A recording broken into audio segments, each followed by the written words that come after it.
장애인 문화복지신문 제330호 제1면 기사입니다. 경기도 발달장애인 보조기기 관리사 34명 추가 채용. 경기도가 발달장애인 일자리 확대를 위해 휠체어 등 보조기기의 위생유지 관리를 지원하는 관리사를 올해 34명 추가 채용한다. 경기도는 4월부터 5월까지 6개 시군, 고양, 안산, 광명, 동두천, 연천, 양평과 경기도의료원, 수원병원, 의정부병원, 파주병원, 이천병원, 안성병원, 포천병원, 에서 기관별로 발달장애인 보조기기 관리사 채용 절차를 진행한다고 6일 밝혔다.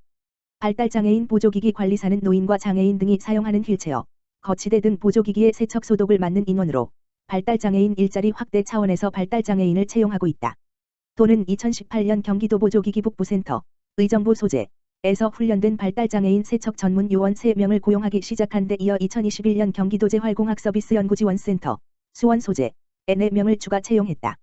이번에 6개 시군 및 경기도의료원에서 34명을 채용하면 도내 발달장애인 보조기기 관리사는 총 41명으로 늘어난다.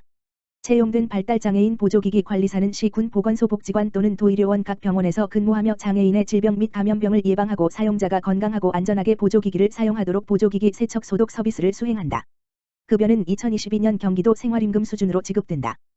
허성철 경기도 장애인복지과장은 휠체어 등 보조기기 사용자가 많아지고 있지만 세척이나 소독 서비스를 제공하는 곳이 부족했다며 이번 사업을 통해 건강한 보조기기 이용 환경을 제공하고 더불어 발달장애인의 안정적인 일자리 마련에 초석이 됐으면 한다고 말했다. 경기도 장애인복지종합지원센터, 누림컨퍼런스 성료.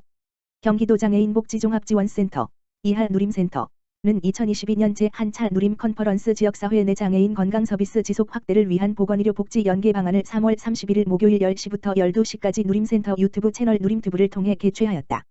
보건의료 복지 연계를 주제로 한 이번 컨퍼런스는 누림센터와 경기도 지역장애인 보건의료센터와 함께 공동 주관하였으며 분당 서울대학교병원 재활의학과 교수이자 경기도 지역장애인 보건의료센터 임재영 센터장이 기조 강연을 진행하였다.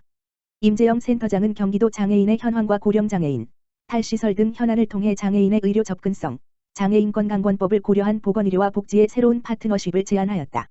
유창근 팀장, 파주 연세송내과 장애인 건강주치의제도 실제 운영 사례를 통해 지역사회 내 자원 연계를 위한 코디네이터의 역할 중요성을 강조했다. 하지만 장애인 건강주치의제도 내 코디네이터 역할 부재와 운영을 위한 최소한의 운영 재원이 없는 한계점을 지적하였다. 코디네이터 역할 부여와 인건비 지원, 홍보 및 관계기관 업무 협조체계 구축 등 포괄적 운영 지원을 해결 방안으로 제시하며 시사점을 발제하였다. 또한 장지훈 부장, 안산의료복지사회적 협동조합의 발제는 경기도 교육청의 특별건강관리지원 사업으로 의료교육복지의 협업을 소개하며 중증 중복장애 학생이 학습권을 보장받을 수 있는 사례로 시작되었다. 또한 지역사회 통합서비스기관과의 협력체계를 구축하여 원스톱 돌봄 서비스 제공하고 있는 의료복지사회적 협동조합 사례를 통해 보건의료와 복지의 연계를 위한 새로운 지역사회 모델을 제시하였다. 종합토론에서는 장애 유형별, 생애주기별 지역사회 기반 건강관리 방향과 과제를 주제로 토론이 이루어졌다. 임재영 센터장은 소아중증장애의 전생애를 고려하여 지연적 장애에 대해 언급하며 소아중증장애에 대한 이해도 높은 보건의료 복지 인력 양성과 지역장애인 보건의료센터의 고유 역할 강화를 강조했다. 유희정 분당 서울대학교병원 정신건강의학과 교수는 발달장애인의 의료 서비스를 위한 의료체계 간 협력, 생애주기별 지원 시스템 마련 등을 제안하며 현재의 문제점과 대안은 무엇인지를 소개했다. 마지막으로 신은경 단국대학교 사회복지학과 교수는 2020년 장애인 통합사례관리 모형개발연구를 통해 지역장애인 보건의료센터의 플랫폼 역할 기대, 공공과 민간, 보건과 복지의 통합사례관리를 위한 공동의 의뢰선별지 필요성 등을 언급했다.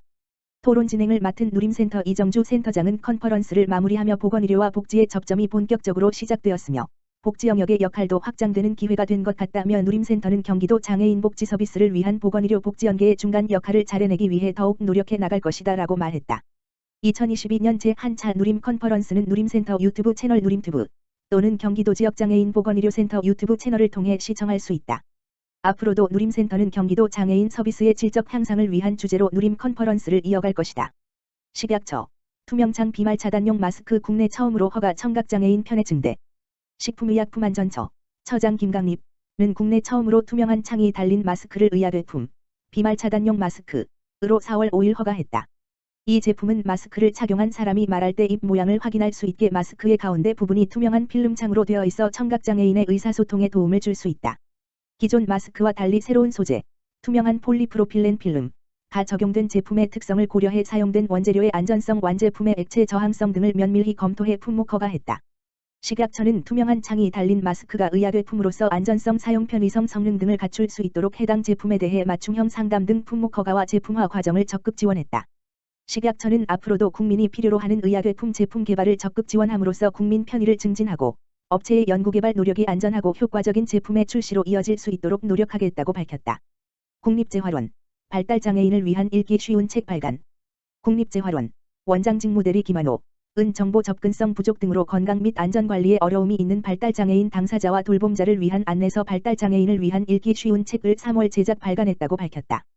본 안내서는 발달장애인의 건강관리에서 지속적인 관심과 주의가 요구되는 영역인 스트레스 관리, 치아 관리, 안전관리 영역 3종에 대한 정보들을 쉬운 말과 그림으로 담았다. 스트레스 관리 영역, 스트레스 이제 그만 날려버리자. 은 발달장애인이 생활 속에서 경험할 수 있는 스트레스의 원인과 증상을 안내하고 식사, 운동, 수면, 활동, 호흡 조절, 스트레칭, 명상, 주의점 등 스트레스 관리법 8가지를 안내한다. 치아 관리 영역, 슬기로운 치아 관리에서는 충치의 특성, 치과 진료 방법, 치아 관리를 위한 식사 방법, 양치질 방법, 치실 및 가글 사용법 등 정보를 발달장애인의 눈높이에 맞게 제시한다. 안전관리 영역, 우리 집 안전은 내가 먼저. 은 발달장애인이 생활 속에서 노출되기 쉬운 안전사고 유형, 사고 상황별 예방법, 응급상황에 따른 치료법 등이 포함되어 있다. 기존 국내외 안내서들이 주로 발달장애 아동의 부모, 가족, 임상가, 지원 전문가를 대상으로 제작된 것과 달리 이번 안내서는 당사자와 가족 및 돌봄자 등이 함께 활용할 수 있게 만들어졌다. 또한 기존 안내서가 발달장애 평가, 교육 지원, 임상재활 정보 등을 제공하는 것과 달리 이번 안내서는 발달장애인의 전반적인 건강생활과 생활안전 정보들을 주로 제시한다. 국립재활원은 발달장애인의 장애 특성과 생활습관, 보유질환 등을 추가 분석하여 발달장애인이 건강한 생활습관을 유지하고 증진할 수 있도록 생활영역별 건강 가이드북을 추가 제작할 예정이다. 발달장애인을 위한 읽기 쉬운 책은 국립재활원 누리집에서 내려받을 수 있으며 인쇄 및 배포하여 활용할 수 있다.